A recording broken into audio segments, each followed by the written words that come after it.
Hello everyone, welcome back to our YouTube channel. आज के हम अपने इस लेक्चर में agro forestry, social forestry, farm forestry और अर्बन फॉरेस्ट्री से रिलेटेड सभी MCQs को ब्रीफली डिस्कस करने वाले हैं।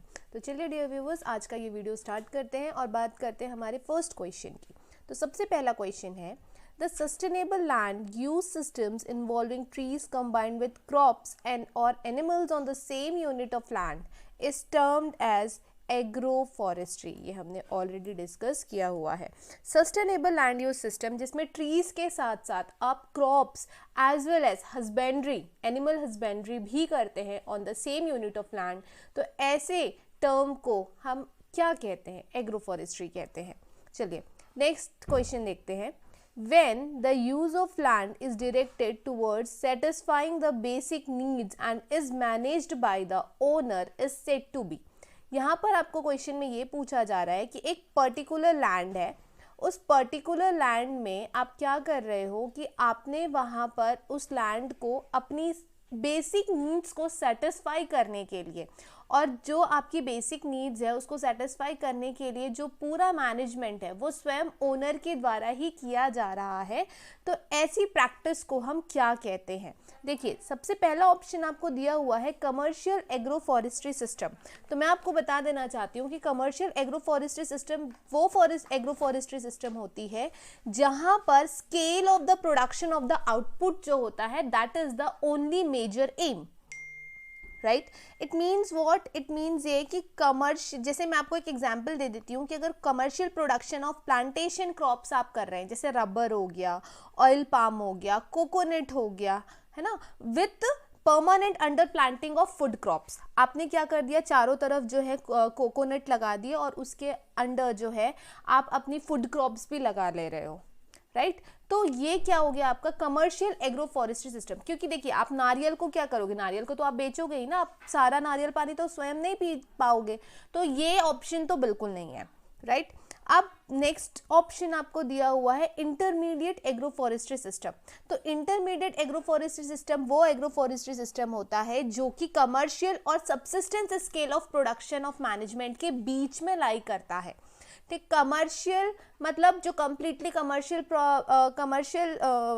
थॉट से किया जा रहा है, कमर्शियल ऑब्जेक्टिव से किया जा रहा है, और सबसिस्टेंस का मतलब क्या हुआ कि स्वयं पर आप अपनी निर्वाह के लिए, अपनी बेसिक नीड्स के बीच में, है ना। जैसे ये वाला जो क्वेश्चन पूछ रहा है यहाँ पर आपको खुद के लिए, है ना, सबसिस्टेंस मतलब स्वयं के निर्वाह के लिए, तो इंटरमीडिएट जो होगा वो उन दोनों के बीच में लाई करेगा, तो ये ऑप्शन भी नहीं होगा। Third one is subsistence agro forestry system. Subsistence का मतलब ही होता है निर्वाह करना, है ना, स्वयं पर निर्वाह कृषि वानिकी।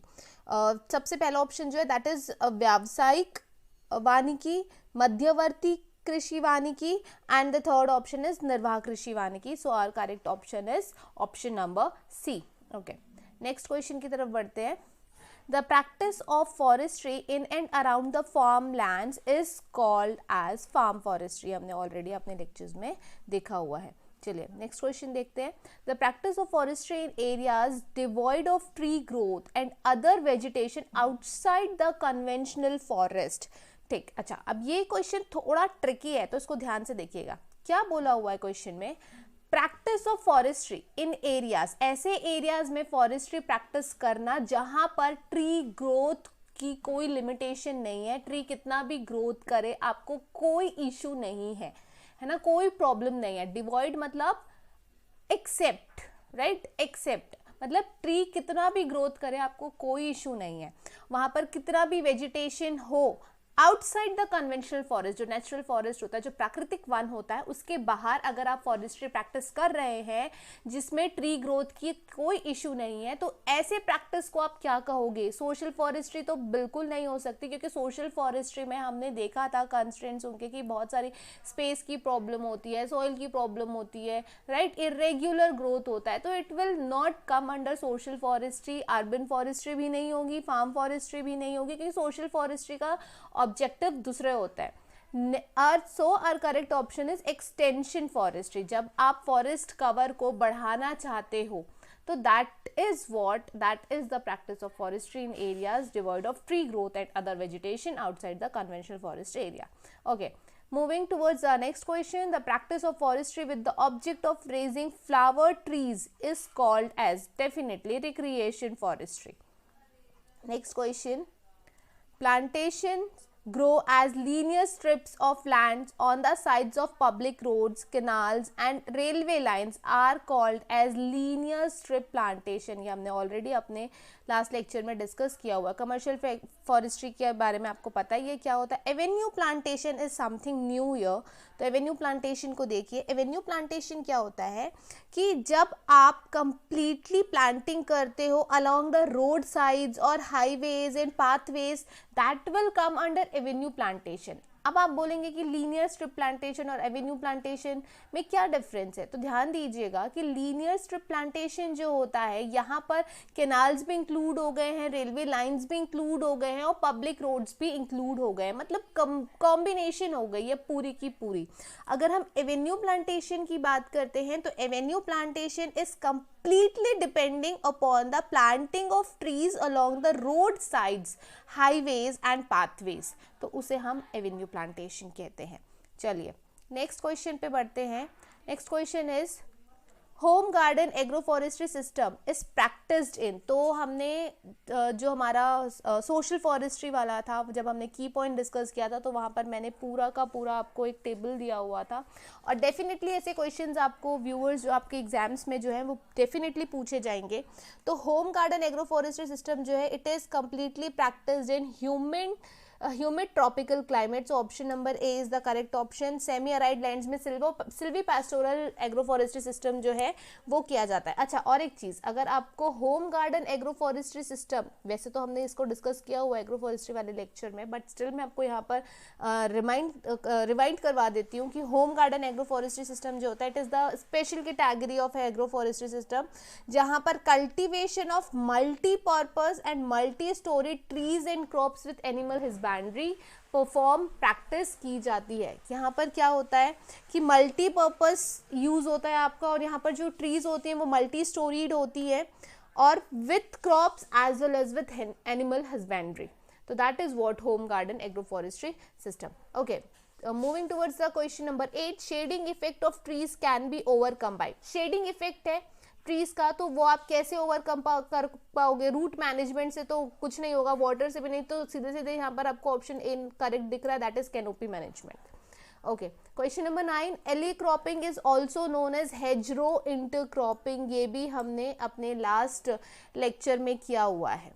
चलिए question number 10. Multi storey arrangement reduces. Multi storey arrangement अगर आप करते हैं तो वो क्या रिड्यूस करता है. Definitely it reduces the competition. ये हमने ऑलरेडी अपने प्रीवियस लेक्चर्स में डिस्कस किया हुआ. देखिए डियर व्यूअर्स, अगर आप मेरे लेक्चर्स जो है वो एंड तक देख रहे हैं, सारे इंपॉर्टेंट पॉइंट्स को अगर आप नोट डाउन करते जा रहे हैं, तो किसी भी MCQs को सोल्व करने में आपको कहीं भी कोई भी परेशानी नहीं आएगी, कोई भी दिक्कत नहीं आएगी, क्योंकि मैंने सारी चीज़ें ऑलरेडी अपने लेक्चर्स में मैंने डिस्कस किया हुआ है.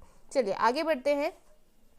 The oldest known agro forestry system. अब यहाँ पर आपको 4 ऑप्शन दिए हुए हैं. आपसे पूछा गया है कि इनमें से सबसे पुराना एग्रो फॉरेस्ट्री सिस्टम कौन सा है. मेरे हिसाब से this is the most important question. यहाँ से आपको क्वेश्चन ज़रूर बन सकता है.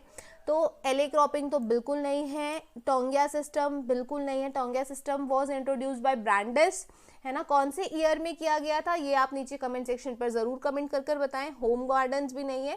The oldest known agro forestry system is the shifting cultivation. So option number D is the correct option. चलिए क्वेश्चन नंबर 12 पे बढ़ते हैं. Social forestry program was launched in the. Social forestry जो प्रोग्राम था वो कौन से ईयर में लॉन्च किया गया, कौन से प्रोग्राम के दौरान लॉन्च किया गया. तो it was launched during 5th 5-year plan. तो this is the most important question. इसको आप जरूर नोट डाउन कर लीजिए. ये आपको क्वेश्चन जो है डेफिनेटली पूछा जा सकता है. चलिए next question. The collection period for neem azadirachta indica seed is.